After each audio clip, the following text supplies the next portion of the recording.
Hello friends, बारिश का सुहावना मौसम और हमारे पौधे भी काफ़ी हरे भरे हो गए हैं। गर्मियों में जो हमारे प्लांट्स बिल्कुल ही मुरझा गए थे और उनमें फिर से एक नवीनता और हरियाली आ गई है और हमारे बहुत सारे काम बरसात के बाद अब होंगे। और काफ़ी सारे पौधे लगातार बारिश की वजह से थोड़े से ख़राब स्थिति में भी है और उसमें से पहला नाम है सदाबहार। उस पर बात करेंगे और मैं आज दिखाती हूँ आपको इस बीच बारिश में मैंने क्या क्या काम किया है। तो मैंने ड्रेसिना को कट किया है और उसकी बहुत सारी कटिंग्स मैंने लगाई हैं और ये देखिए, ये अच्छी तरह से ग्रो हो गया है ये कटिंग से। तो फ्रेंड्स, मैं आपको जो भी दिखा रही हूँ वो सारे काम इस टाइम आप भी कर सकते हैं। इस तरह से आप कोई भी कटिंग्स उगा सकते हैं। इस टाइम जो भी आपको मिले, इस टाइम सब तरह की कटिंग्स लग जाएंगी। और केवल आप बाज़ार से ही नहीं पौधे ख़रीदें, बल्कि आसपास बोगनवेलिया वगैरह और कनेर है, वो हमारी सड़कों के आसपास बहुत मात्रा में होता है, तो उसे भी आप उगा सकते हैं। और ये है पेंसिल कैक्टस की मैं कटिंग लाई थी और ये अच्छा ग्रो हो गया है। और लगभग मेरे हर पॉट में बहुत सारे पौधे अपने आप ही उगाए हैं। ये मिट्टी में पड़े होते हैं और मुर्गा फूल की बात ही क्या है, अगर एक बार ये प्लांट हमारे गार्डन में आ जाता है तो फिर ये जाने का नाम नहीं लेता। और फ्रेंड्स, इस टाइम आप रेन लिली को रिपोर्ट कर सकते हैं, इसके बहुत सारे पौधे बना सकते हैं। और ये मेरी है पीली रेन लिली के नए नए पौधे, इन्हें आप बीज से ग्रो कर सकते हैं। इनमें बहुत जब पीले फूल खिलते हैं उसके बाद बीज उगते हैं और उनसे हम रेन लिली बना सकते हैं। और सफ़ेद वाली रेन लिली को आप बल्ब से ग्रो कर सकते हैं। इस टाइम आप इस तरह कड़ी पत्ते की कटिंग्स भी लगा सकते हैं। ये देखिए, मेरी कड़ी पत्ते की कटिंग ग्रो हो रही है और इस टाइम कड़ी पत्ते पर बहुत सारे बीज भी बन रहे हैं। अगर आपके पास बीज हो तो ये इस तरह से जो ब्लैक हो जाते हैं तो इन्हें आप लगा दीजिए, आपके कड़ी पत्ते का पौधा हो जाएगा। ज़्यादा से ज़्यादा पौधे बनाएं, क्योंकि कई बार कुछ पौधे हमारे ख़राब भी हो जाते हैं।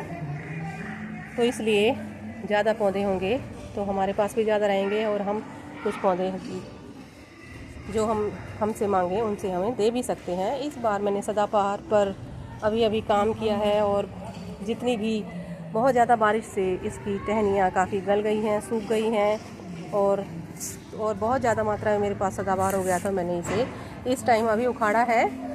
तो ये गार्डनिंग वर्क बहुत ज़्यादा इस टाइम है। और फ्रेंड्स, हमारी टेरेस सूखती रहे और साफ़ सफाई बनी रहे, इसके लिए हमें कुछ पौधे उखाड़ने ही पड़ते हैं। तो इस टाइम जो पौधे हैं हमारे काफ़ी फ्लावरिंग कर चुके हैं सदाबहार, और अब ये काफ़ी ख़राब स्थिति में है तो मैंने इनको उखाड़ दिया है। और मैंने कुछ नई पौध भी लगाई है जिन्हें मैं अब कुछ खाली करूँगी तभी लगा सकती हूँ। तो ये है बालसम के पौध और अच्छी हो गई है, जगह जगह मैंने इन्हें लगाया है। मैं अधिकतर अपने बीजों को अलग अलग जगहों पर डालती हूँ। कई बार होता है कि किसी एक पॉट में हमारे पौधे ग्रो नहीं हो पाते हैं, तो उन्हें आप अलग अलग पॉट में थोड़ी मात्रा में डाल दीजिए और कुछ बीज अपने ज़रूर बचा कर भी रखिए, ताकि आपके पास ख़त्म ना हो। और अगर आपने बीज उगाए हैं और वो अच्छी तरह से उगे नहीं हैं तो दोबारा भी आप प्रयास कर सकते हैं। तो इस तरह से एक बार में ही सारे बीज ना लगाएं। और देखिए, बहुत सुंदर रेन लिली खिली है। और इस तरह से अगर आपके गार्डन में भी कुछ इस तरह की स्थिति या प्रॉब्लम है जो मैं दिखा रही हूँ, तो आप इसी तरह से उसको सॉल्व कर सकते हैं। और बहुत अच्छे प्लांट्स हो रहे हैं और मैंने बहुत सारे पौधों को डिवाइड भी कर दिया है। ये देखिए, ये काफ़ी बल्ब से उगने वाले पौधे हैं, ये एक ही में उगे थे, मैंने छोटे छोटे पॉट्स में इन्हें लगा दिया है। और मोगरा की भी मेरे पास कटिंग थी, ये 2 कटिंग्स हैं। पॉट कम पड़ रहे थे तो मैंने एक में ही दोनों को लगा दिया है। ज़रूरत होगी तो फिर दोबारा से मेरे पास पॉट्स होंगे तो मैं इन्हें फिर से सर्दियों में अलग अलग भी कर सकती हूँ। तो इस टाइम काफ़ी मात्रा में हमारे पास पौधे होते हैं तो पॉट्स की समस्या भी होती है। तो इस तरह से एक पॉट में मैंने काफ़ी सारे पौधे लगाए हैं और कुछ पॉट्स हमें चाहिए भी, क्योंकि सर्दियों में हम और बीज भी लगाएंगे। और अब थोड़ी सी बारिश हो सकता है थोड़ा कम हो, तो मैं गुलदाउदी को भी रिपोर्ट करूँगी। अगर आपके पास टाइम है तो फ्रेंड्स आप गुलदाउदी को रिपोर्ट कर लीजिए और गेंदा उगाइए भरपूर मात्रा में। और इसे आप कटिंग से भी ग्रो कर सकते हैं। अगर आपके पास इस तरह से पुराना प्लांट है तो इसको कट करके आप उगा सकते हैं, सब्जियां उगा सकते हैं। देखिए करेले की ये बेल उगी हुई है। और इस टाइम आप गुलाब को भी कटिंग से ग्रो कर सकते हैं। इस टाइम आप लगभग हर पौधे की कटिंग लगा सकते हैं। लालसा को लगाइए, बोगनवेलिया लगाइए, ये आपको काफ़ी मात्रा में सड़क के किनारे मिल जाएगा। और इसी तरह से आपको ज़्यादा पौधे खरीदने की ज़रूरत नहीं है फ्रेंड्स। नर्सरी से आप इस तरह से अपने घर में ही बहुत सारे पौधों को डिवाइड करके बहुत सारे पौधे बना सकते हैं। और गार्डन को कितना ही साफ़ करो, सिर्फ 1-2 दिन ही साफ़ रहता है, फिर से उसमें पत्तियां वगैरह गिर जाती हैं। तो इस टाइम बारिश नहीं हो रही है तो सोचा थोड़ा सा जो भी प्लांट्स बहुत ज़्यादा ख़राब हो गए हैं और नज़दीक थे, देखिए ये सदाबहार में इस तरह के हैं, ये काफ़ी नज़दीक नहीं है, तो इन्हें इस तरह से थोड़ा सा कट कर दीजिए। अगर आपके पास कम प्लांट है तो कट कर दीजिए। इसमें नई फिर से टहनियाँ आ जाएंगी और फिर से फ्लावरिंग हो जाएगी। और सर्दियों में इसमें थोड़ी सी फ्लावरिंग कम होती है।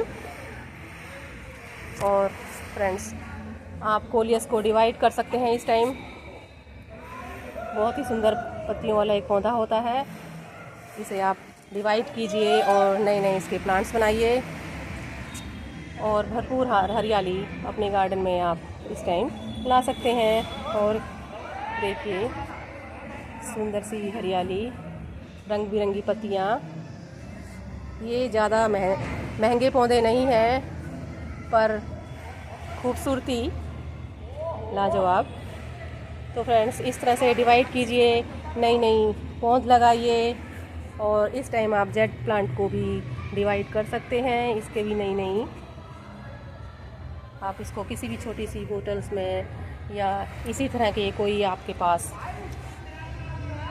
वेस्ट पड़ा हो उसमें भी आप लगा सकते हैं। इस टाइम कम प्रयास में आपकी बहुत अच्छी गार्डनिंग हो जाएगी। और ये देखिए रेन लिली भरपूर मात्रा में उगाइए फ्रेंड्स। ये आप एक बार ले आएंगे तो फिर ये सालों साल आपके साथ रहेगी। और अगर आपके प्लांट्स बहुत ज़्यादा घने हो गए हैं तो आप इन्हें थोड़ा सा प्रून भी कर सकते हैं और अपने पौधों को थोड़ा सा आप दूर रखिए, ताकि उसकी टहनियाँ बरसात की वजह से काफ़ी बढ़ रही होंगी।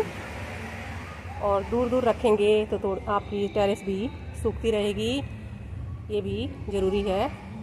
तो फ्रेंड्स कीजिए आप भी अपने गार्डन में साफ़ सफाई का काम और सुंदर हरियाली को एंजॉय कीजिए। रहिए सुंदर से पौधों के साथ। Happy gardening.